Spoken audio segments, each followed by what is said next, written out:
Dan kami baru saja mendapatkan informasi sidang kasus pembunuhan Mirna ini kembali dilanjutkan. Lalu seperti apa jalannya persidangan? Sampai sore ini kita langsung bergabung dengan Pengadilan Negeri Jakarta Pusat. Yang sebelumnya pernah kami tanyakan. Yang poin 7 menggunakan kebohongan yang rumit untuk beralih dari satu hubungan ke hubungan yang lain, itu juga tampil dari bagaimana cerita yang ditampilkan itu di susunannya sedemikian rupa. Kalau kita lihat secara sepintas betul, tetapi begitu dirunutkan, dihubungkan satu titik dengan titik yang lain, kemudian kita melihat ketidaksinkronan di situ. Itu menumbuhkan persepsi bahwa ada kebohongan di situ.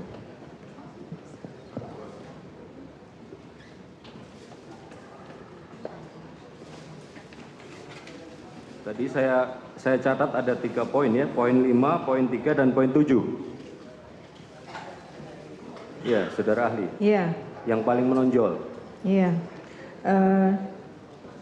Nomor 6 juga iya, konfrontasi, nomor 6. kritikan, nomor 6. Ya. Untuk kita kan sebagian bilang besar yang menonjol konfrontasi, ya, Pak. kritikan, hukuman tidak membuat mereka mengubah perilakunya. Mereka memandang bahwa konfrontasi, kritikan, dan hukuman adalah sebagai bentuk rasa iri orang lain terhadap dirinya. Iya, dan itu menonjol juga. Ini tergambar ketika berbicara tentang bagaimana dia di tempat kerja.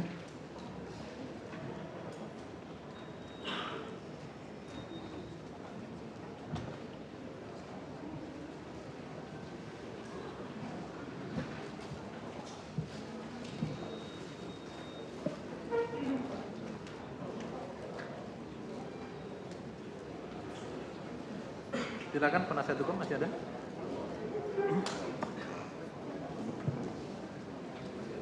Baik, terima kasih yang mulia. Saudara ahli ya. Tadi saudara mengatakan bahwa ada beberapa ketidaklaziman kalau orang close bill, sedangkan belum selesai untuk makan gitu. Apakah saudara dalam memberikan pertimbangan tidak lazim atau lazim tersebut tidak mempertimbangkan kebiasaan-kebiasaan orang yang bersangkutan? Contoh, Jessica sudah lama tinggal di Australia. Tentu dia punya kebiasaan-kebiasaan di Australia. Di sana umumnya orang kalau ke kafe itu selalu beli close bill, dia bawa makanan ke mejanya. Apakah hal-hal itu tidak menjadi pertimbangan saudara dalam mengambil kesimpulan-kesimpulan tersebut? Menjadi bahan pertimbangan, Bapak yang terhormat. Dan bicara tentang Australia, bagaimana orang di sana melakukan pemesanan, sebetulnya prinsipnya juga banyak yang nggak beda jauh sama kita di sini. Close bill dilakukan jika kita order untuk diri kita sendiri, Bapak. Sementara ketika kita bersama-sama dengan teman-teman, close bill dilakukan ketika sudah selesai proses bersama-samanya. Apakah saudara tidak pernah tahu kalau di Australia itu biasanya self service kan?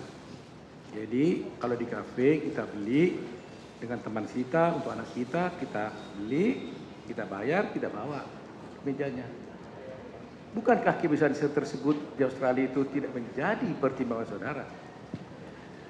Di Australia, di Eropa, di Amerika, dan negara-negara lain, self-service dilakukan di tempat-tempat makan yang memang self-service, yang Bapak, tetapi bukan di kafe. Di kafe sejenis Oliver itu terjadi dimanapun juga. People serve you, and the bill will be closed after setelah selesai silaturahmi itu terjadi. Apakah mungkin kesimpulan saudara ini terjadi atau begini pertanyaan saya? Apakah saudara tahu bahwa ketika Jessica ini memesan minuman itu, ada pertanyaan Jessica, apakah saya bawa minuman ini atau tidak? Lantas dijawab saudara, bartendernya tanya, akhirnya jawab, mengatakan, oh tidak, nanti diantar Mbak. Fakta dialog ini kan ada di dalam keterangan saksi. Nah, apakah hal ini tidak menjadi pertimbangan saudara bahwa sebenarnya memang Jessica berpikir ini akan dibawa dan di close deal? Apakah itu tidak menjadi pertimbangan saudara di dalam mengambil kesimpulan? Itu bisa saja, Bapak, tetapi kita bicara tentang bagaimana di kafe. Di Australia banyak kafe seperti Oliver. Dan prosesnya adalah ketika orang bercengkrama, bersilaturahmi di kafe, kecuali misalnya kafe kopi yang langsung dipesan dan dibayar di situ ceritanya lain, tapi kafe seperti Olivier, kemudian kafe-kafe yang lain, order dilakukan di meja, kemudian pembayaran juga dilakukan di meja. Apakah saudara tahu bahwa Jessica ini memang baru pertama kali ke Oliver itu sehingga layak dia tidak tahu prosedur tentang minum dan makan? Dia mungkin baru pertama kali ke Oliver, tapi dia anak Indonesia, dia tahu apa yang berlangsung di sini. Kemudian dia juga, menurut saya di Australia dia juga tahu tempat-tempat hangout serupa. Tapi apakah saudara tahu bahwa memang, apakah ada kemungkinan bahwa karena sudah lama di Australia itu, budaya di Australia itu bisa mempengaruhi dia? Kita bicara tentang zaman sekarang.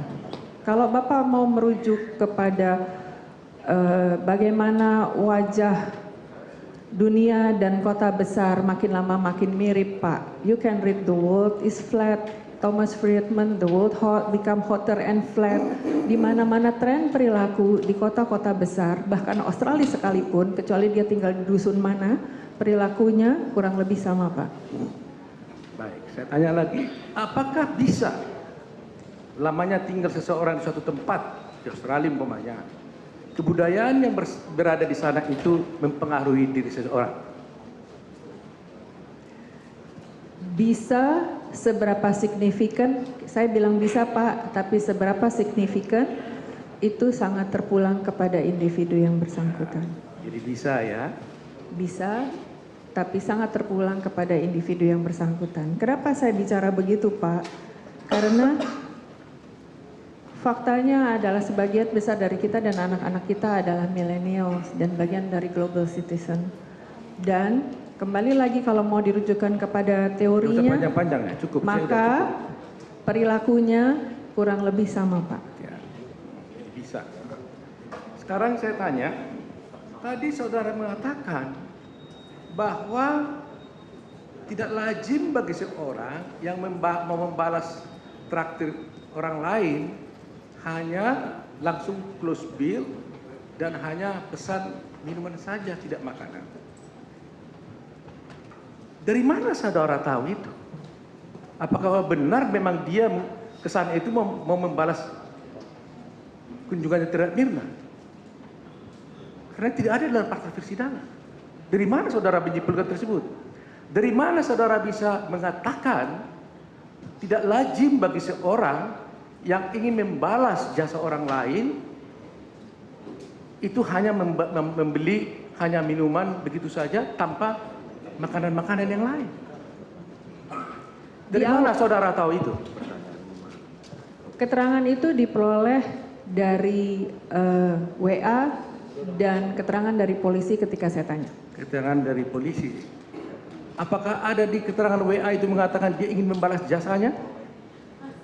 Ada undangan untuk bertemu dan kemudian saya tanya alasan untuk bertemunya ini apa? Apakah mereka teman lama? Seberapa lama? Karena keterangan itu saya butuhkan. Yang saya tanya itu dalam konteks minuman. Dia kan memesan minuman saja, tidak ada makanan lain.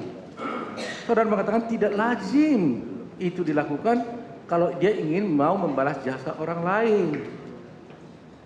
Dari mana saudara dapat simpulkan itu? Sedangkan fakta itu nggak ada. Bapak bertanya, saya mendapatkan penilaian tersebut dari mana, itu yang saya jelaskan tadi. Dari polisi. Kemudian itu merujuk kepada perilaku yang bersangkutan. Pada waktu masuk ke dalam perilaku yang bersangkutan, tindakan-tindakan yang dilakukan menjadi tampak ketidaklazimannya. Bukan itu, bukan soal ketidaklaziman. Saudara bilang tidak lazim. Dari mana saudara tahu atau dari mana saudara simpulkan tidak lazim bagi Jessica, bagi orang yang ingin membalas jasa temannya. Ini balas jasa di mana saudara tahu ini? Bahwa dia mengajak minum itu membalas jasa. Informasi itu saudara dapat dari mana? Keterangan itu satu, Pak, memang saya dapat dari saya bertanya kepada polisi. Ya. Kedua, dari WA. Ketiga, ditanyakan langsung WA kepada yang mana coba? bersangkutan. Coba tunjukkan kepada kami ada dia ingin membalas jasa. Coba, ada WA dari jaksa.